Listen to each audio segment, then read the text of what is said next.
ఈ రోజు నుంచి కూడా నా ప్రజాసేవకు నేను అక్కడ అంకితం చేస్తున్నా. నేను మీరు అన్నట్టు ఈ రోజుతో నా కంపెనీకి నాకు సంబంధాలు ఉండవు. నాకు సంబంధాలన్నీ ప్రజలతోనే ఉంటాయి. ఆ ప్రజలతో మమేకమై ముందుకు వెళ్తా. ఖచ్చితంగా ఆ నియోజకవర్గాన్ని అభివృద్ధి చేసి రాబోయే ఈ 5 ఏళ్లలో అభివృద్ధి చేసి చూపించిన తర్వాత మళ్ళీ 2029లో కూడా ప్రజలు అతనైతేనే బాగుంటుంది, అతన్నే ఎన్నుకుందాం, సురేంద్రబాబుని ఎన్నుకుందాం అనే స్థాయికి నేను తీసుకెళ్తున్నా. ముఖ్యంగా అక్కడ జనసేన అధ్యక్షులు పవన్ కళ్యాణ్ గారికి మరియు నారా లోకేష్ గారికి, అచ్చెన్నాయుడు గారికి అందరికీ నా ధన్యవాదాలు తెలియజేస్తున్నా. అలాగే మనకి ఆ నియోజకవర్గంలో ఎప్పటి నుంచో ఉన్న మన హనుమంతరాయ చౌదరి గారు 40 సంవత్సరాల నుంచి ఆయన చాలా సీనియర్ పొలిటీషియన్, చాలా తెలుగుదేశం పార్టీకి కూడా చాలా సేవలు చేశాడు. ఆయన ఎమ్మెల్యేగా కానీ రకరకాల పదవుల్లో సేవ చేశాడు. నియోజకవర్గాన్ని కూడా అభివృద్ధి చేశాడు. ఆయన ఆశీస్సులతో నియోజకవర్గం ముందుకు తీసుకెళ్తాను. అలాగే గత 4.5 సంవత్సరాల నుంచి ఉమామేశ్వర నాయుడు గారు పార్టీకి ఎనలేని అక్కడ ప్రతిష్ట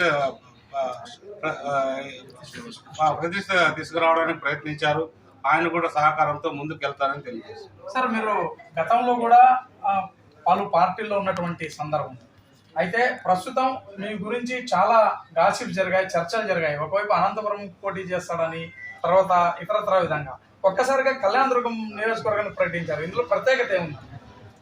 నేను ఏ పార్టీలో లేను. ఒక చిరంజీవి అభిమానిగా నాకున్న చిరంజీవి గారి మీద నా అభిమానంతో ప్రజారాజ్యంలో ఉన్నాను.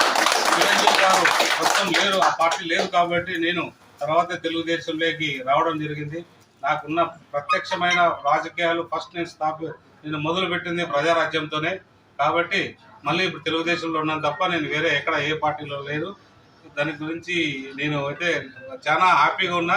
ప్రజారాజ్యంలో చిరంజీవి అభిమానిగా ఉన్నందుకు ఈరోజు అలా తెలుగుదేశం చంద్రబాబు నాయుడు నమ్మించినందుకు నేను సంతోషంగా ఉన్నాను. అంటే ఇప్పుడు చిరంజీవి తమ్ముడే పవన్ కళ్యాణ్ కూడా ఇప్పుడు ఈ టీడీపీ మద్దతు ఉన్నటువంటి మరి పవన్ కళ్యాణ్ కూడా మీ పట్ల ఎట్లా అభిమానం చూపించారంటారు? ఇందులో ప్రకటనలో ఆయన కూడా అంగీకారం ఉంటున్నారు. ఖచ్చితంగా పవన్ కళ్యాణ్ గారి ఆశీస్సులు మాకు ఎప్పుడు ఉంటాయి.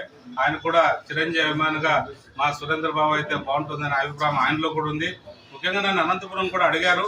కాకపోతే నా కళ్యాణదుర్గం ప్రజలంటే అక్కడ అభివృద్ధి చేయడానికి చాలా కారణాలు ఉన్నాయి. కాబట్టి కళ్యాణదుర్గం అభిప్రాయంతో కళ్యాణదుర్గం నేను సార్ని అడగడం జరిగింది. అనంతపురం ఆల్రెడీ చాలా వరకు అభివృద్ధి అయింది. కళ్యాణదుర్గంలో చాలా వరకు చేయాల్సిందే ఉంది కాబట్టి కళ్యాణదుర్గం అడిగాను. ఆయన నా కోరికని ఆయన అభిప్రాయంతో